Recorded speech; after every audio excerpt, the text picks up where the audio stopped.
We built apartheid, and now we're refugees. We took the land, we took people's futures, we took their dignity, and now we're being given refuge? What must it feel like to be a person of color, a black person in South Africa, watching my people who broke this country and now run off to claim victimhood somewhere else?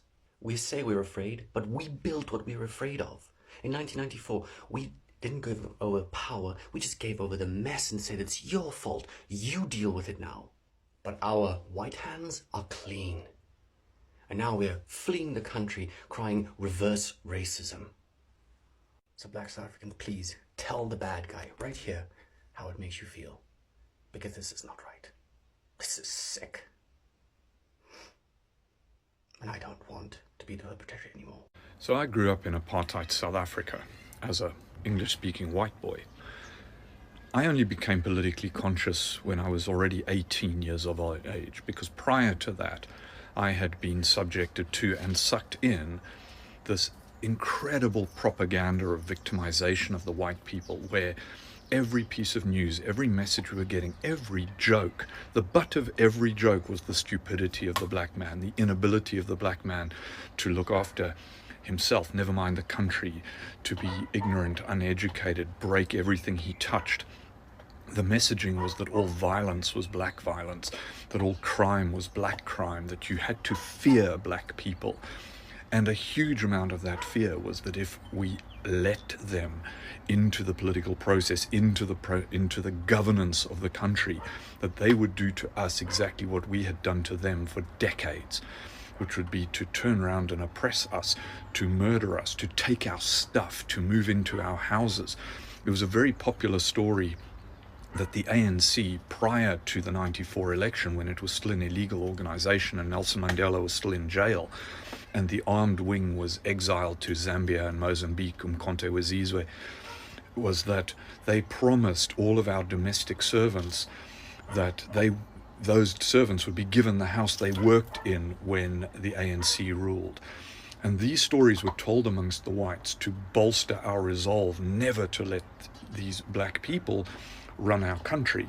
And it was only when I became conscious of that from 18 onwards that I realized not only was this a terrible lie that was actually oppressing us as well as the people that we as a white nation, white minority, were oppressing, but that actually what happened subsequently from 1994 onwards was far more of a reflection of the nature of black South Africans than any fears we as white South Africans had been fed and believed, right?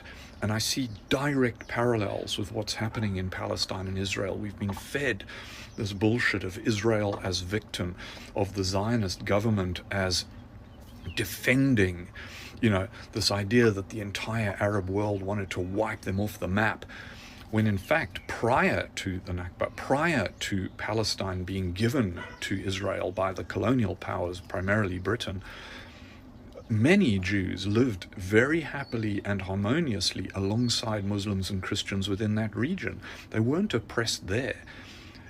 They became the oppressor through the Zionist ambition of a few Israelis. White government for many, many years in South Africa needed the violence of Umkhonto we Sizwe. They needed the odd bomb to go off. They needed terror attacks because it justified the further repression. And I've told stories about when I was in the South African Defence Force in 1987-88, 88-89.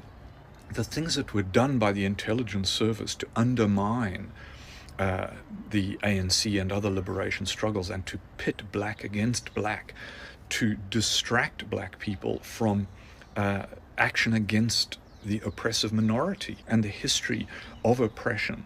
And it's time to step aside from what we've been told and look at the truth, look at the reality, look at the history, educate ourselves, and make a moral judgment based on our real values as a human. Sending private planes to pick up 8,000 Caucasian South African refugees when we're kicking people out that are in the middle of their immigration proceedings here in the U.S. now.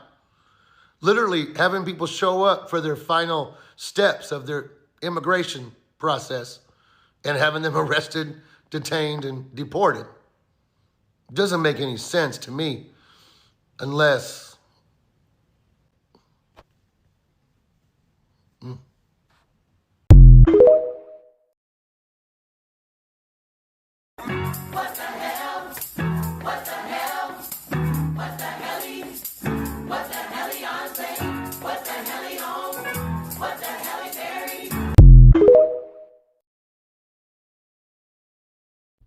I refuse. I refuse. Donald Trump is not serious.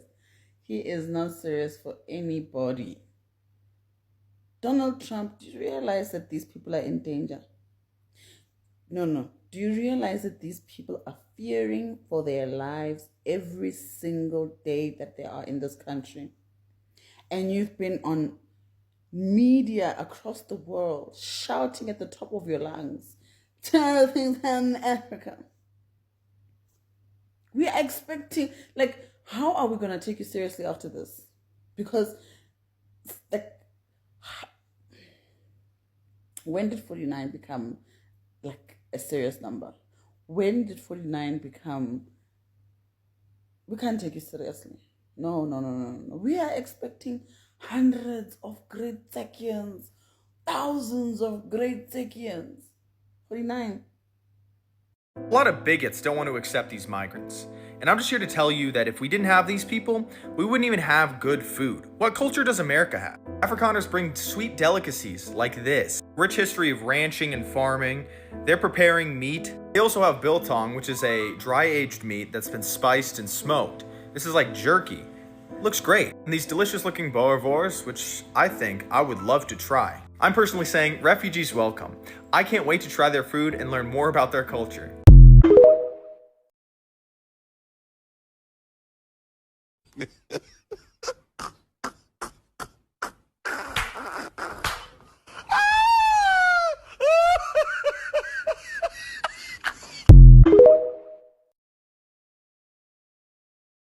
We now have a generation that believes everything we did by colonizing. Yes, it is true. They think everything about colonization was wrong. It wasn't. There were some terrible things, and there were some good things to come out of it. And that is about properly acknowledging your past. Education. Yes, completely. Sanitation. Transportation. Yeah. There was so much that we brought to communities.